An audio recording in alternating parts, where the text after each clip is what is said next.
Good evening. My name is Michael Reyes. I am 47 years old, and I live in a small town tucked into a mountain range called Blackridge in northern New Mexico.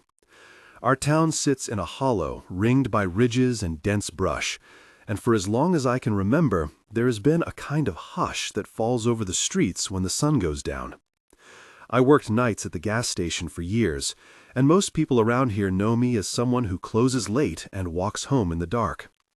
My mother Rosa always worried about my schedule. The night everything changed, she stood in the kitchen doorway and said, with that same tired look she always had, "My son, please do not come home late tonight." I laughed, like you do when a parent worries too much, and I told her I would be fine. It was nearly midnight when I turned the key in the station door and started the walk up the narrow road toward my trailer. The air smelled of cold dust and crushed sage, and the road glinted under the light of a full moon.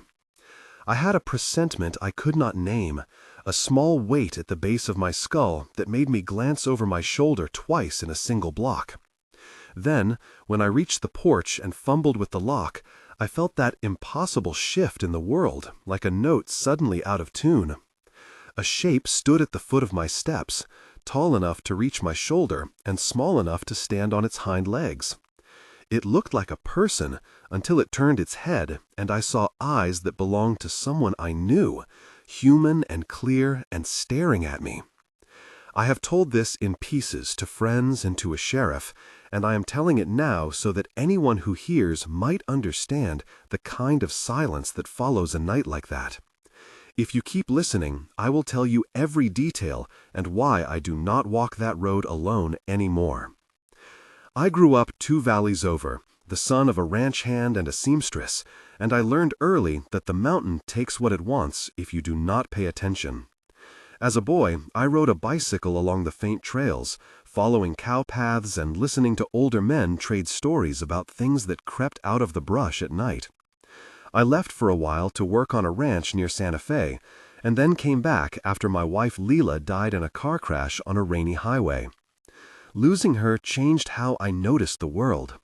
I started paying attention to small sounds to fill empty spaces, to the rasp of a fence wire and the way a porch light hummed when wind moved the trees.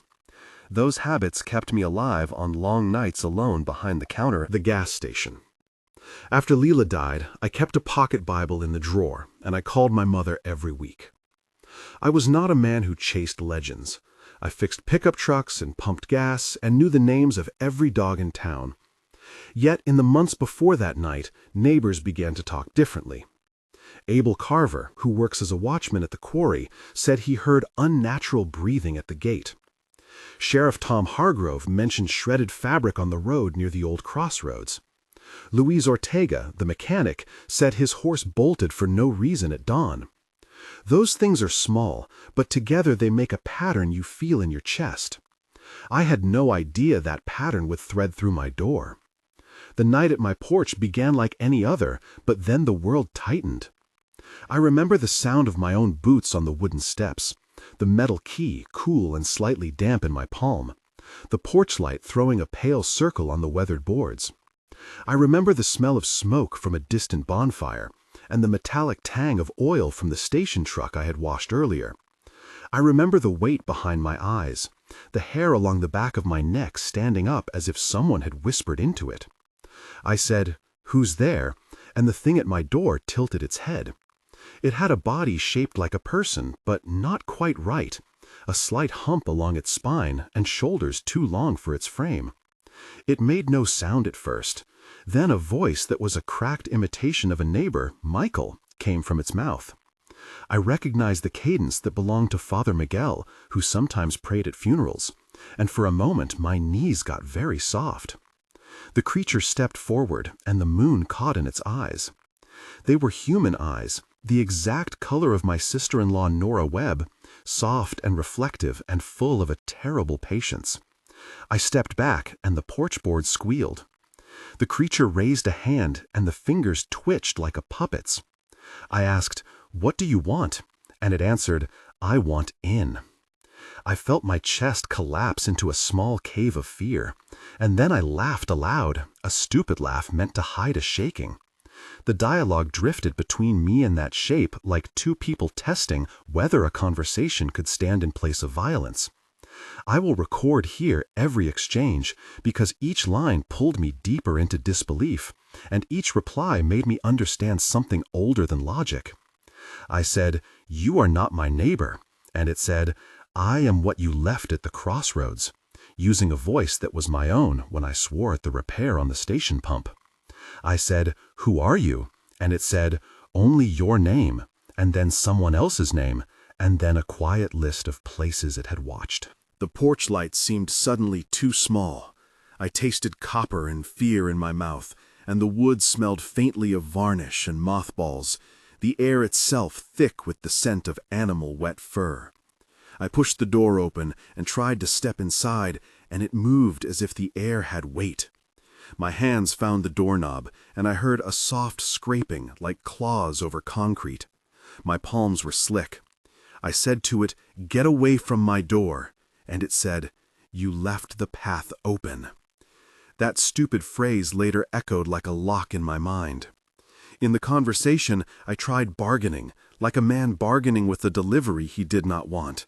I said, "If you are someone in town, play a trick and walk away now." It looked up at me with those human eyes and said, "I walked through your dreams so you would open." At that point, I could not tell if I was arguing with a living person or with some stitch in the world where other things slip through. I reached for the old shotgun I kept behind the door, and for a breath the creature did not move. Then it turned its head slowly, as if to listen for something beyond the porch, and I saw nostrils flare like a hound sniffing the dark. I counted 7 breaths before I hit the light switch, and the bulb burned with a small electric sound that seemed much too loud. The creature flinched and moved back a step, and the porch board creaked under its weight. The conversation repeated in variants 7 or 8 times, each exchange increasing the sense of wrongness until I fumbled with the gun and realized my hands could not steady.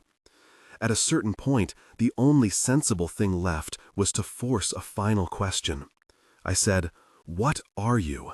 And it smiled with a mouth that held no teeth at first, and then revealed short, blunt fangs. And it said in a voice that was not quite human, but carried human memory, "I am everything you throw away at night." The sound of that made me hot and cold at once. A long neighbor's pickup truck rolled slow past the yard on the gravel road, and the creature looked toward the sound with a hungry deliberation. That was when I slammed the door shut and latched it with a trembling hand. I did not stay inside alone. I pounded on Daniel Mercer's apartment 2 doors down, and he answered in pajamas with a cigarette hanging from his lip. We talked outside on the stoop, with the light from a bare bulb spilling over us and the mountain breathing behind. Daniel is a mechanic's son, with wide hands, who does not scare easily. I told him exactly what I had seen, and he at first said, "You are losing sleep." Then he looked past me toward the dark and asked, "Did it have eyes like people?" I said yes, and he went pale and told me to call Sheriff Tom. We had a back and forth of voices that stretched a long time. Daniel said, "Maybe it's a lost man." I said, "He had presences around him, like he's been worn." Daniel asked, "Did it speak your name?" I said yes, and he swallowed and asked, "Was it wearing our mother's clothes?" I said no. It wore nothing like clothes, just skin that shifted when it breathed. Daniel said we should get Marta Lopez and see if she remembers something about the old family down the hill. Marta, who runs the community radio, came with a thermos of coffee and sat on my porch step, listening as if we were discussing the weather. Marta said into the dark, as if addressing a neighbor, "Whoever you are, leave him alone." And the creature answered soft words that matched an old lullaby my sister used to sing. The exchange went on until dawn with a string of 7 to 9 short back and forths, as if the thing wanted to negotiate a place. then pressed at the edges until it decided it was not time. The sensory details are burned into me, the way cold leaves a mark, the bite of the night air, the metallic smell when it drew breath, the scrape of its nails against wood, the damp warmth of Daniel's palm on my shoulder as he steadied me, the taste of coffee that would not calm my teeth. After the first night, I found shelter in Marta's small studio above the radio shed, and from there we watched the road and the neighborhood in shifts. She called in Nora Webb and Luis Ortega, and a small group gathered who knew how to wait without making it worse. Nora is a nurse at the clinic and had a calm voice that cut through the tension like sunlight. Luis Ortega brought the old pickup and a suitcase of tools, as if getting ready for a long trip. We spent hours trading memories. Grandma Esmeralda, who lives on the far side of the valley, told us stories at the back of Marta's chair about a humpback figure that used to stand near the encrucijada between the two country roads. Abel, the watchman, swore he had seen the same figure half a mile from the quarry gate at dawn, and that his dog had not only fled, but returned with a limb. Sheriff Tom came by with notebook in hand, and his presence gave the group permission to speak in ordinary voices. He took statements from Marta, Daniel, Luis, Nora, and Abel. Each person described small overlapping threads, a scent like old leather, a shadow that did not match any body, and a kind of patient waiting. We all found ourselves naming things to make the fear smaller. I heard quotes that would later find their way into reports. Marta said, "It is like the night wears a face when it wants to be seen." Daniel said, "It looked at me like it was reading the names on my bones." Nora said, "I do not believe in monsters, but I feel the weight of something."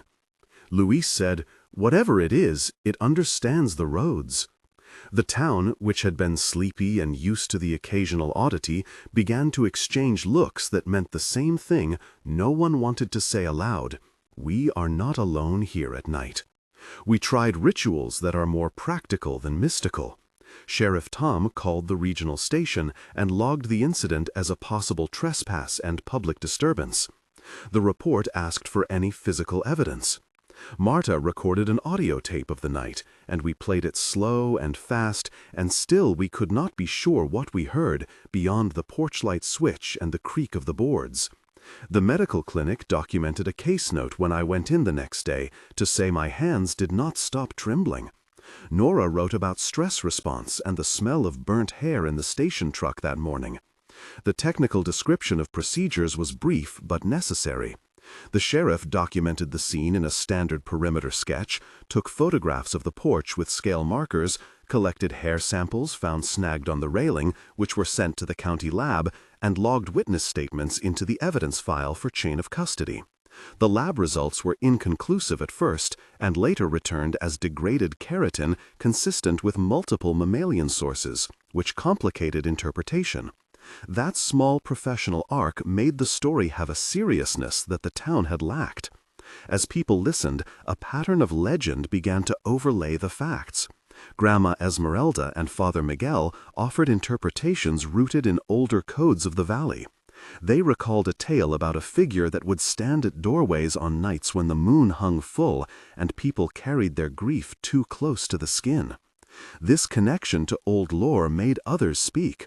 Father Miguel said, "In my parish there were always stories of a lost man who took a shape when his name was forgotten, and he spoke of names people did not use anymore, names of those buried unmarked."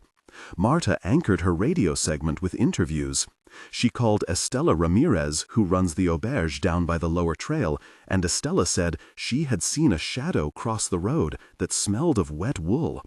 Marta also talked to Abel Carver, who insisted he had a photograph of a hunched outline beyond the quarry fence. Luis Ortega, the mechanic, added that he had fixed a truck that morning, which had scratches along the tailgate that could not be explained by rock or brush. Names kept coming. Dr. Peter Hale from the regional hospital was asked to review the hair samples, and he agreed they were not from a single species. Nurse Nora Webb vouched for the fact that several townsfolk had come to the clinic with panic symptoms after midnight. Each testimony did not prove anything on its own, but together they formed a communal ledger of fear and curiosity. The way the story wove into the town's memory was the same way a vine finds a fence, slow and inevitable. The confrontation came on a night when the moon was low and the air had that greenish hush you feel before a summer storm. We organized in a way that felt like preparing for a long, cold wait.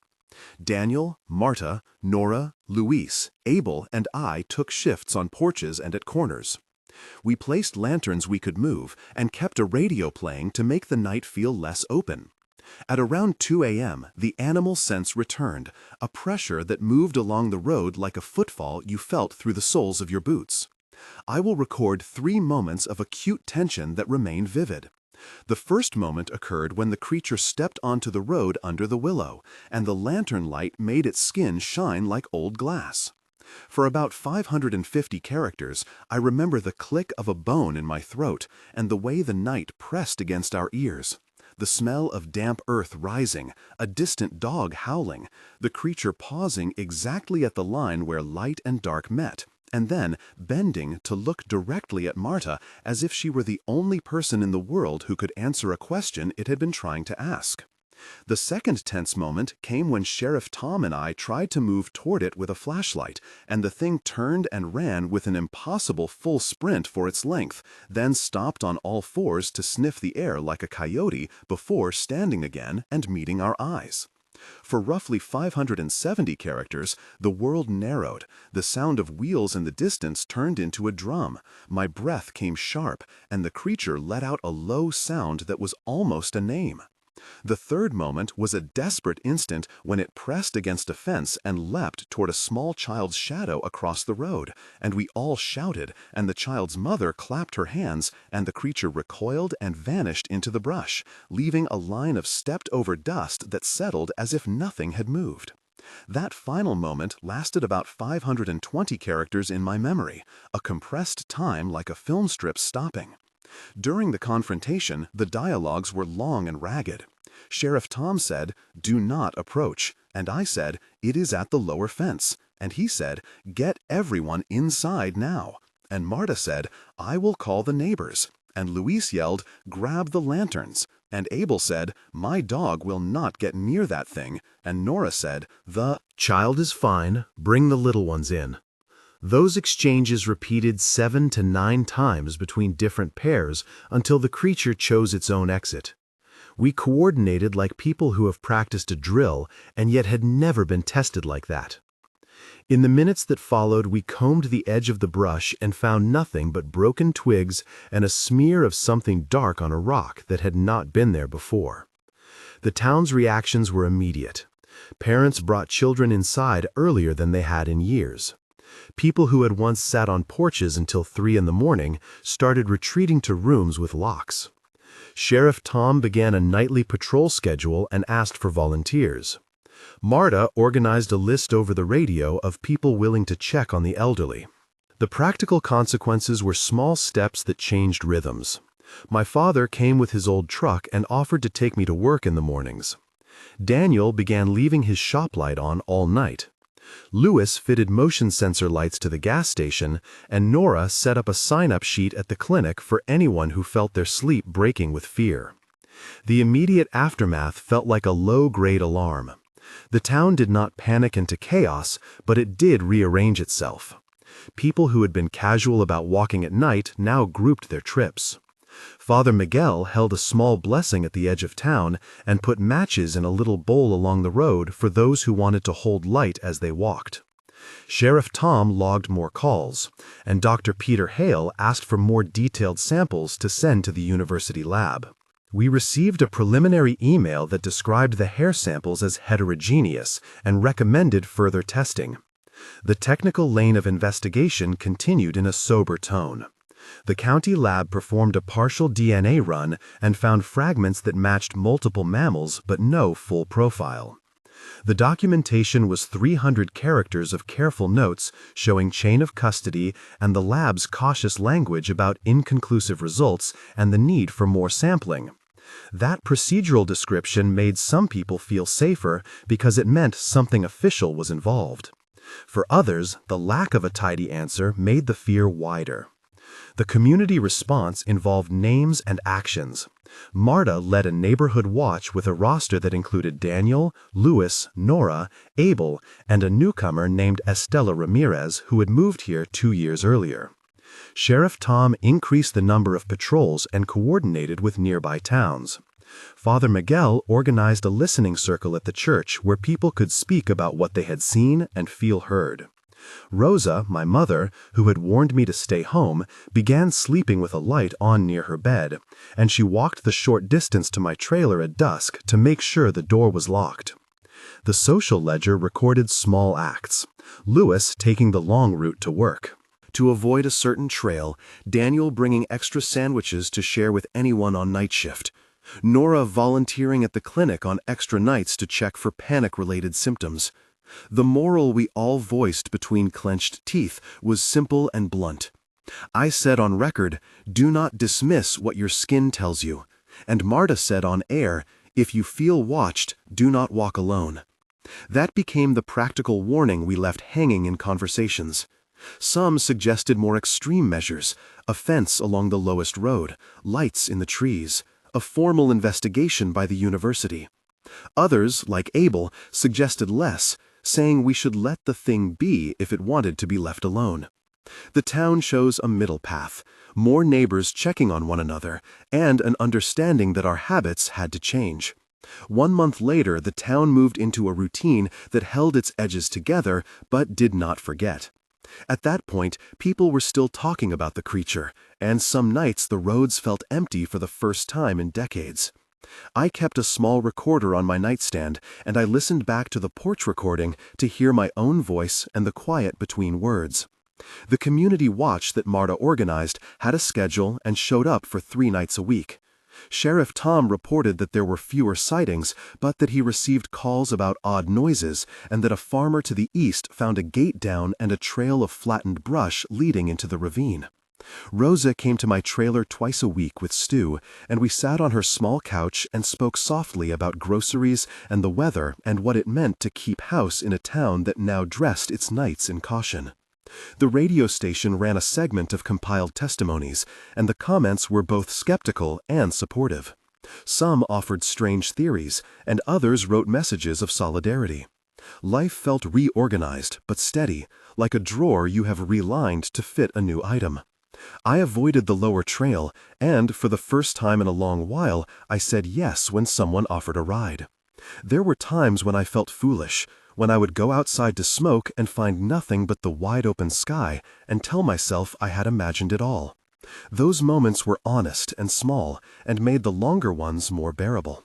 3 months after that night, the town had documented a handful of incidents scattered across the valley, and the university sent a grad student team to interview witnesses and collect environmental samples.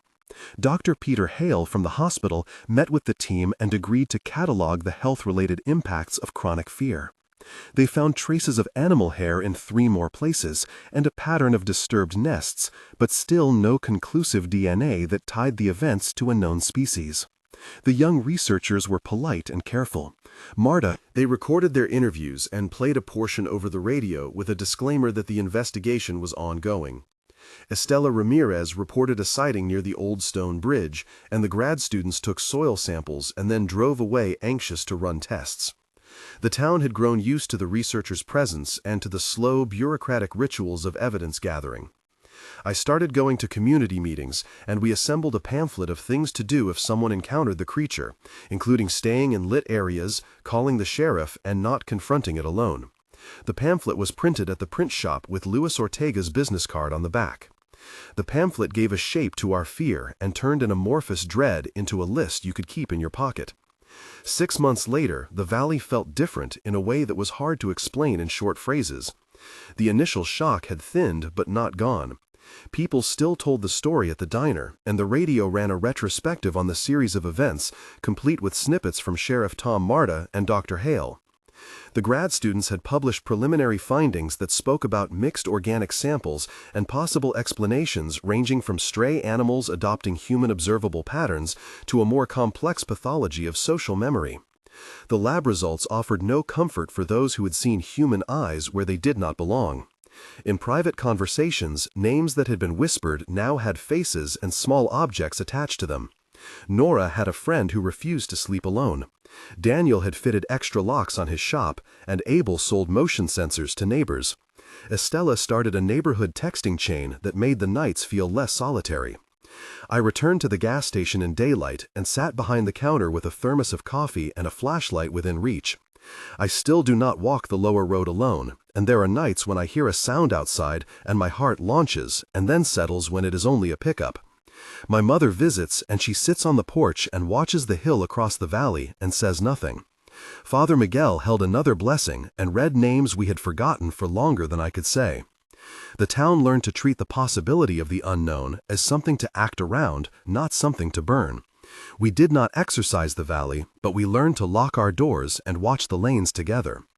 If you are feeling that same chill I felt when you heard about the eyes at my door, know that your reaction is part of a shared human pattern. Stories like this stir a memory older than news feeds and connect us back to how communities used to guard one another. If you have a story like this, please write it in the comments, starting the first word with night, and tell us where you are from. Your testimonies builds a map that helps others know where to be careful and what patterns to watch for. Every single comment matters because it turns isolated fear into a communal ledger we can learn from. Your memories could be the clue that helps someone else not repeat a mistake. For now, if you want to help, tell your story and add the region so others can trace similar threads. We will read them and, if there is enough, we will follow up and share what we find. That is how we keep the valley from holding its secrets too long. In the end, I learned a practical lesson and a moral one. The practical lesson is simple. If you hear something at your door at midnight, do not assume it is a neighbor. Bring a light. Call someone. Keep children inside. The moral lesson is older and harder, and it was told to me in small ways by people who share a quiet courage. We learned to listen to a mother's warning and to trust the small signals the world gives. The town reorganized itself around care. My routine changed. I no longer walk alone at night, and I let others know where I will be. We all traded a little independence for a measure of safety and for the quiet knowledge that we watch and are watched. If you take one thing from my story, let it be this. Do not ignore the look in someone's eyes at your door, even if that look belongs to someone you recognize. Good night, and be careful when the moon is full and the road seems too empty. If you are moved by this story, please subscribe for more first-hand accounts and follow-ups from towns like ours who have learned to listen to the night.